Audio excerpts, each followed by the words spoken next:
I'm not going to fucking Deutsche Bank without it on me. Who knows what the fuck they're gonna try to pull in that conference room? Keep it on me for shit like that. Got that thing on me. I might go to Midtown, meet with some hedge funds. Never fucking know. You can't trust them dudes. Get that motherfucking thing on me.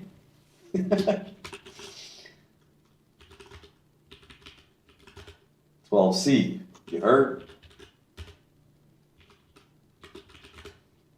Guy's talking about what? You got a 9 millimeter? You got a Glock? Uzi? Nah. 12C. HP 12C. Hewlett Packard. Not Hewlett Packard. Hewlett Packard. I think there's a 12C emulator. So in real talk, it was my uncle Nick that had a 12C. No joke. And I was like 7 or 8 years old, and I fucking learned how to use one of these things. Oh, look at that, the Platinum. The Platinum came out later. Imagine if you were in 1985 on Wall Street and you came through with a fucking Platinum, like, you'd have every banker like, what? I'm talking about Michael Milken. Get 1980s Michael Milken. There we go. Motherfucker got cuffs on. Milken did 2 years. You already know. Look at these computers. Look at these computers. Look at this. That's a motherfucking Quotron right there. Quotron. The realist.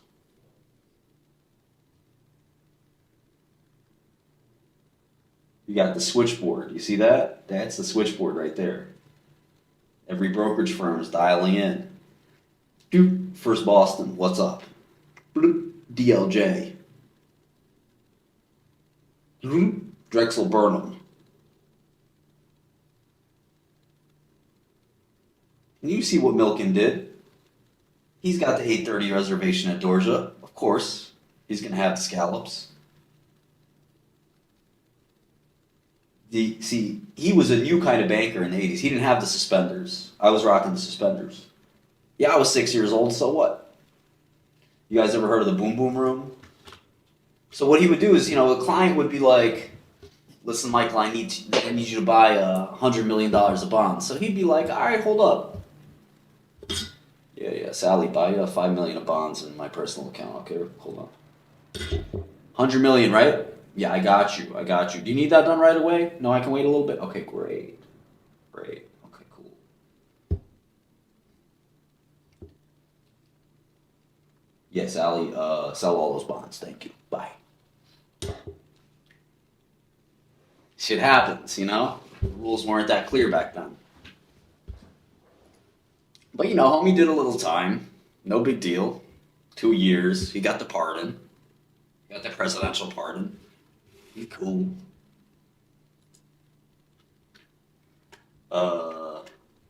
Then there was the boom boom room. This was not great. Let's see.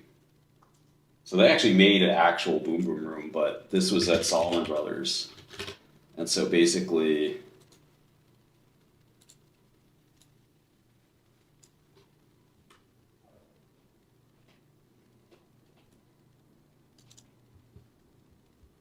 yeah, I mean you can read it. It wasn't good.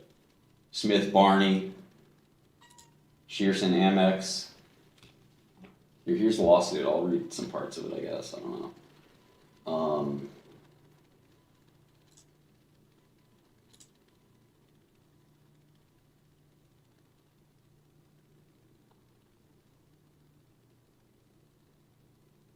Less than 5% of Smith Barney's 11,000 brokers are female, and less still are minorities. Damn. 440 branch officers, but less than 10 are female. Okay. All right. Understood. Inappropriate comments, hostile work environment. Okay. But I want to know about the boom boom room.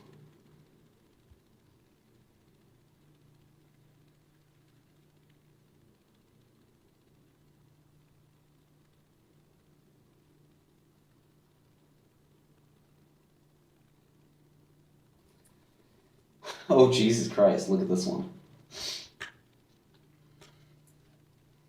For example, on more than one occasion, in an attempt to intimidate Martins, opened the top drawer of his desk and pulled out a gun. Christ. At one of Solomon Smith Barney's Christmas parties, Cuneo boasted to the attendees, "We achieved the status as the biggest whorehouse in Garden City." Cuneo left a female broker in tears after commenting to her, "There must be a lot of pressure on you to spread your legs." Oh, that's terrible.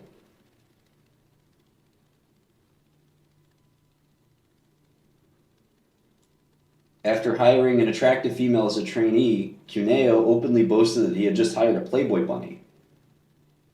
Likewise, he referred to attractive females as slits and tits.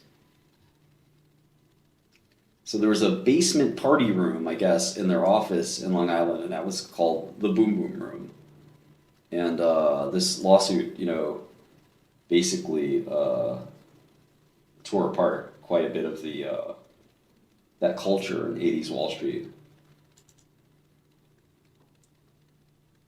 Cuneo yelled that an employee should eat his dick. Okay, now here's where I draw a line. All this other stuff is terrible, but sometimes you need to say that, I think.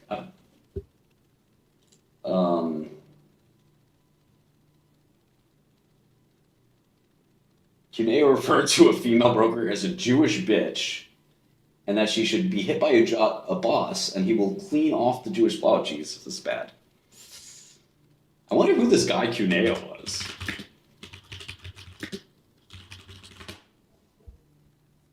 This guy's a real scumbag.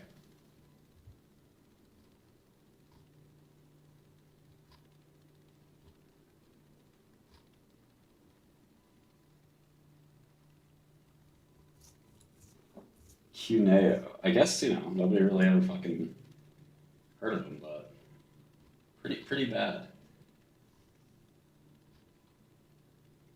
Pretty bad hombre.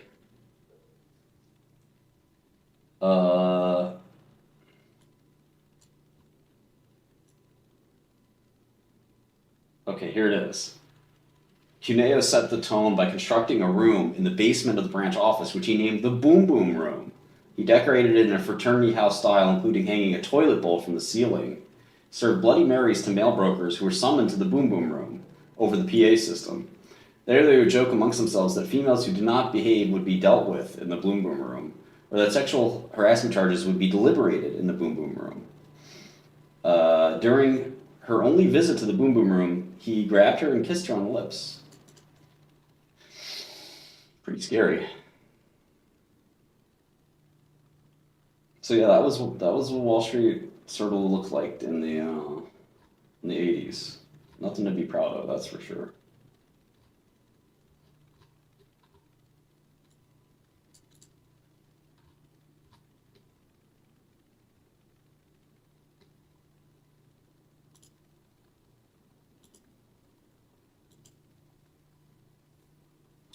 Who else was a big hitter in the 80s on Wall Street? There's this one guy, Ivan Balsky. I think he finally passed away. I guess this is what happened after prison. Not a good look, huh?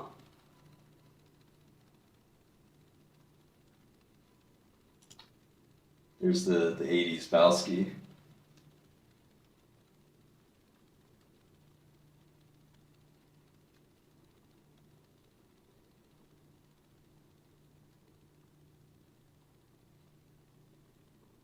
Nicholas Cuneo, okay.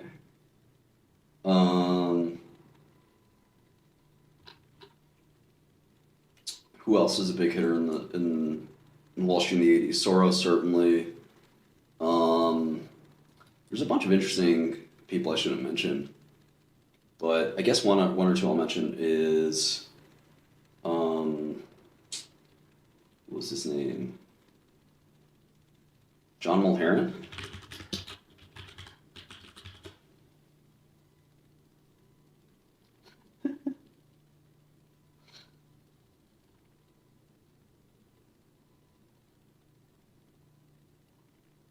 I don't think there's too many Mulheron pictures.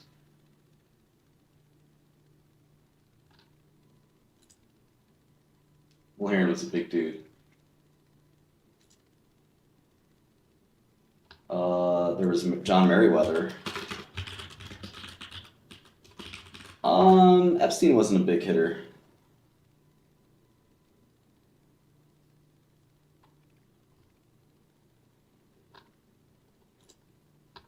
There was the Bear Stearns CEO. What's his name again? Really old dude.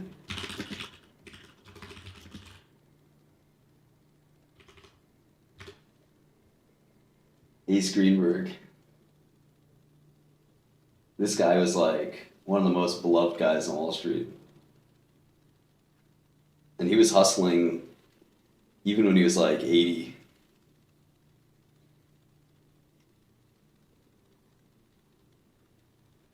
Big hitter meaning like lots of money, big shot, that kind of stuff.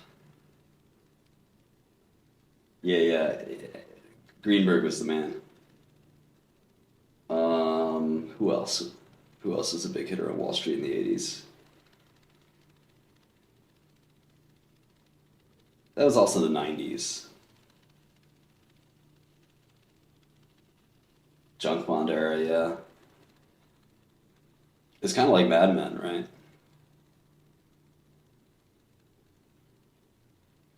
80s Wall Street was pretty different. You know, of course, you had Icon, who stayed a big hitter for a long time. That was probably him in the 80s.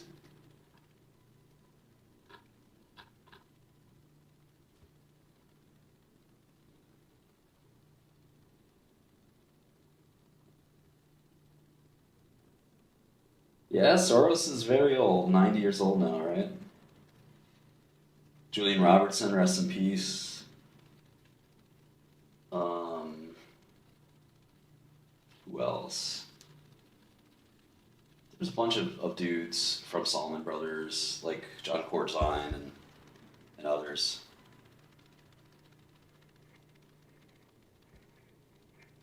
Anyway, there's a 12C emulator somewhere. I should make one. Okay, this works, cool. RPN mode activated.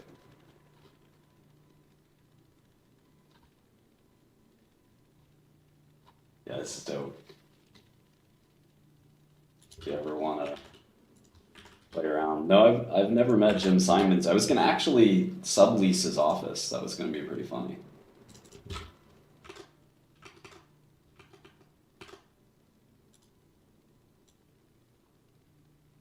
But they decided not to sublease it. But it was the first office Renaissance had at 800 Third Ave.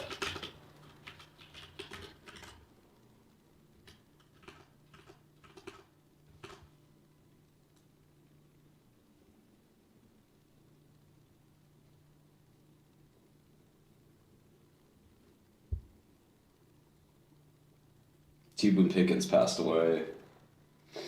Rothschild, definitely not a Wall Street thing. You know who Safra was the what's it, Edmond Safra? He was a big one back then.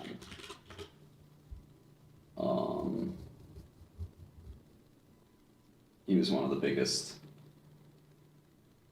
like private banking type dudes. Big hitter.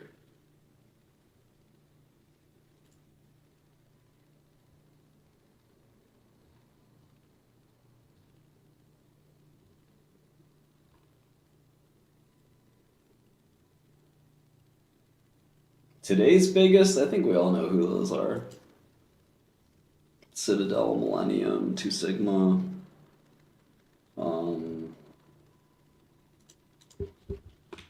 Steve Cohen's still on top.